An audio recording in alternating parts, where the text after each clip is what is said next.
Hi, everyone.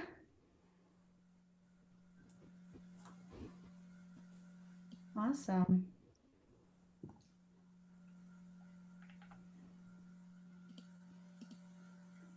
All right. Well, thank you all for being here. I want to thank you for joining Impact Northwest 20 Minutes of Impact. My name is Danya Moodabagil. I'm an ambassador board member with Impact Northwest. And I've been on the ambassador board for about 2 years now, and I see some other faces here from our board. So thanks all for joining us. So today, for our discussion today, we have Impact Northwest staff member Deanna Dalton to talk to us about the dynamics of poverty, and especially during the pandemic.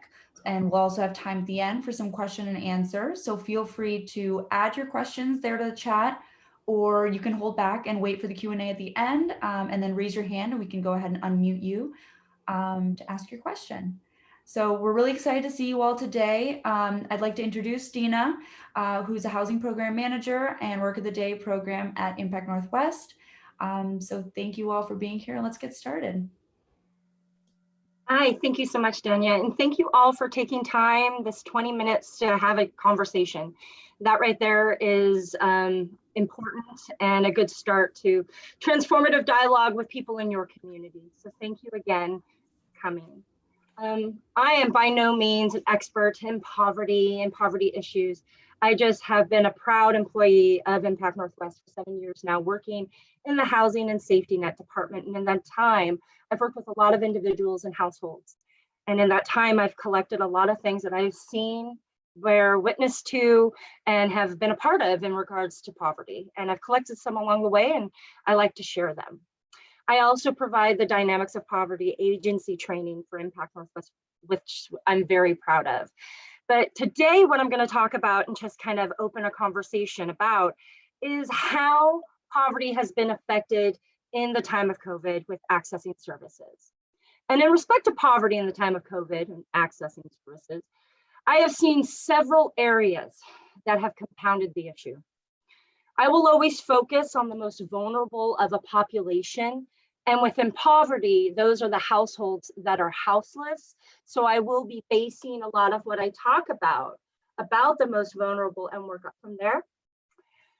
Shelter, with the exception of the convention center shelter due to COVID, many shelters shut their doors to adjust and manage the people and spaces they currently had within their doors when COVID began. Many nonprofits, ours included, made the difficult decision to close the public, but remain open to provide services. Well, that meant day centers, resource centers like our Dancing Tree, where access to information, resources, and supplies were cut off. Those that are in extreme poverty and are houseless, they don't have consistent places to keep important documents safe unless physically on their person 24/7. And I don't know about any of you, but I don't keep my birth certificate on me. Sweeps, unfortunately, occur where items are thrown away indiscriminately. Items get stolen or damaged by weather and the elements for having to be outside. With COVID, obtaining IDs, birth certificates, marriage certificates, social security cards, eligibility letters from federal institutions such as Social Security and the VA, the offices of the DMV and record offices statewide have been closed to the public and have relocated services online or with phone capacity, which have resulted in massive wait lines online and on the phone with websites freezing or crashing. Those in extreme poverty do not have readily available internet, Wi-Fi, smartphones, or access to computers due to the very important resource of the library being closed to the public. Their phone, which most have, are through assistance outlets such as SafeLink or Assurance Wireless. And those assistant programs only get 500 minutes and text messages. So this makes waiting to talk to someone on the phone more of a weighted decision than one you or I would make. Without these documents, People cannot apply to housing. They can't apply to employment. Being found eligible for resources can be of issue because they don't have these identification documents, even with HIPAA working with agencies. Our most vulnerable in poverty are our immigrant, senior, and or disabled community. People we need to have the information about resources, and they're the least likely to have access because of the limitation of internet, phone, computer, and physical access, and because of the very real isolation we have seen this last year. Employment, as a result, has been highly disruptive. Many who are over age 50 are afraid to leave jobs that are furloughed or pay minimal but are secure for the very real ageism in the workforce. I've seen it. Oregon saw a loss of almost 200,000 jobs last year alone, 46% of them in hospitality sector, where many people who have struggled with poverty or houselessness are able to enter with less experience. Those that have been able to find housing and get that job have had to make hard decisions because school-aged children have been home as a result of COVID, and parents need to be home to assist to provide a safe learning opportunity for their children at the cost of that job. Now, I've just thrown a lot at you. That's kind of what I do because poverty is a lot. But my takeaway is that it's not so simple. Think about all the challenges to technology, access to important documents to become housed or employed, all that I previously mentioned, and you will begin to see that not everyone has the access, the exposure, the means, and the assistance to know what is out there to help them, if there is anything. It is only a year in, we are seeing systems begin to level out and start opening in some capacity, start having consistency in their service delivery. And in the meantime, we have unprecedented amount of people on the street, in shelter, in motels, trying to survive a shutdown that never really shut down for them. It was only a shutdown for middle class housed people so they can be protected and safe. For everyone else, they had to work through it or be homeless without any support and with less things open. That is always going to compound the issue anytime this happens. But my takeaway is always that it's not so simple when we talk about poverty. People haven't been able to go into housing, therefore more people are on the street. Therefore, we're going to see more garbage in the street. And that is because we have over 10 entities that provide some form of cleanup on our urban landscape in Portland. It's not so simple. Those entities have shut down and minimized their capacity as well. So I open up the conversation now that I've kind of thrown all of these different factors at you, to see if anybody has any questions or any comments, or what questions you may have for me based off of the things that I have said.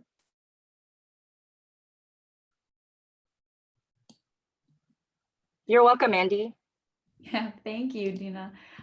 Yeah, does anyone have questions? You can either put them in the chat or you can click the button to raise your hand and I can unmute you.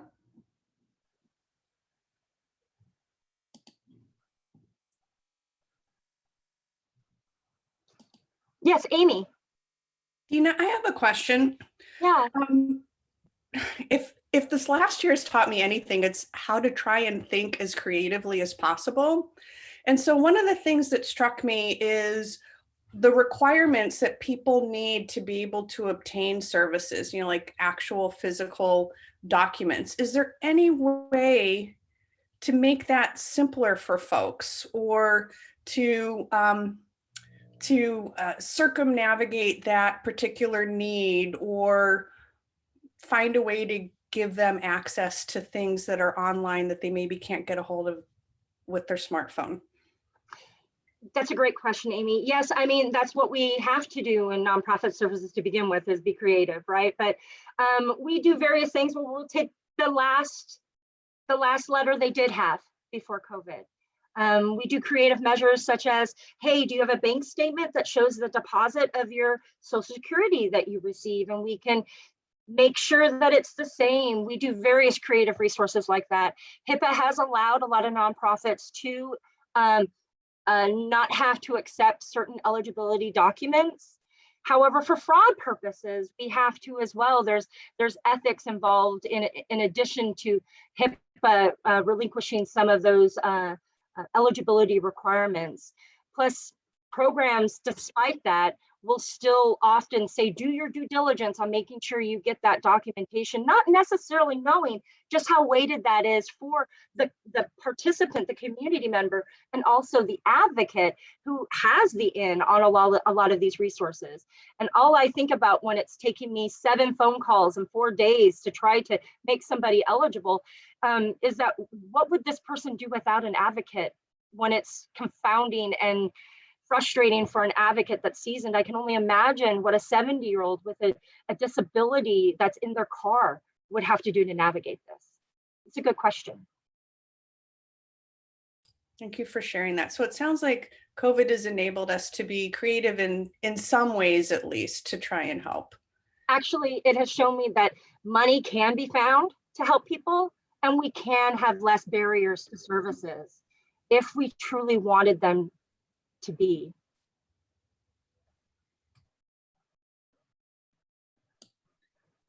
But there are some things that are just systemic that I do want to address, that all of the issues that we had in helping people that are navigating poverty before COVID have just been exacerbated. Landlords are not as open to working with people that have low income, even with a program, because of the eviction moratorium and the rent that they're not seeing come in with community members that are housed at their facilities. So then having somebody that makes $733 with Social Security disability not be able to find an apartment anywhere in Portland, in the state of Oregon, that's 50% of their income. That's a systemic issue. We have seniors out there that only make $733 because they have a disability. Where are we to house them and have them have some form of income so they can live authentically and thrive? And with COVID, it's only made these systemic issues worse. Absolutely. We have a question in the chat from Nicole. With respect to employed people who are living in poverty, what are your suggestions for employers to support their safety, health, and well-being, particularly for employers who may not have capacity to increase wages? Well, I would just say that if you're trying to, with this question, is it in order to engage with the public? Okay, if it's in order to engage with the public to provide the services, we have to really look at what measures are we doing with our staff, and can we do that with the people who are needing services? So if we have procedures in place, like for here at Dancing Tree, we have procedures in place, and we have a staff bathroom that we may clean after every use. So therefore, it should be natural to be able to maybe transition that to how we can engage with the public. You know, it's having understanding that people are going to be at home, so maybe flexibility of schedule. I know that we can't always get raises in nonprofit worlds, but the flexibility that Impact has shown that to meet our needs as me as a family member and somebody who's a caregiver has been instrumental in me being able to retain my job, but for me to be able to work at the level that I feel proud of. And I think that that's most is the flexibility. We all need grace during this time, and money is only a part of it to retain people, as you probably know, Nicole. Great, thank you. Do we have any other questions?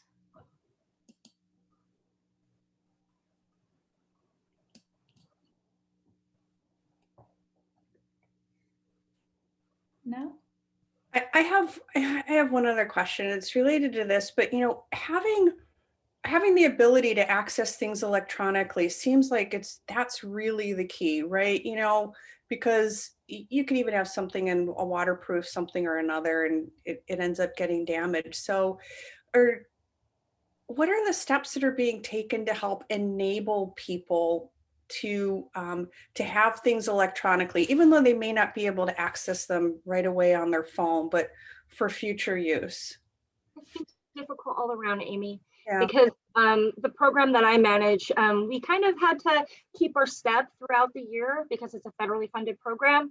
So we had to meet people out in the public, and to maintain safety, it's been difficult because a lot of the people we serve are seniors in hotels, seniors in their cars, seniors on the street or in shelter, and having to be able to do tutorials on their phone to understand their phone, let alone then once understanding the phone, how to download images, how to download documents, how to keep them in something. When a lot of people don't have, they may have a smartphone because it was bequeathed to them by somebody that, you know, loves them, but they don't have Wi-Fi or they don't have a data plan. So it's kind of just a fancy looking phone, you know, and so we don't have the capacity. I know that Impact, we have laptops, so sometimes for the safety of the staff and the participant, we may have them access that. A lot of times it's just a lot of coordination. I have to say that things that would take 5 minutes in a cubicle now take anywhere from an hour and a half and a couple calls and coordination in order to make it happen. We're going to begin opening up in a pilot program, and we're going to have a computer station at the location as well. Libraries are opening up to begin to print items for people, but they're still closed to computer access. So it's still a gap in service, Amy, big time. Great, thank you for your question, Amy. Do we have any other questions?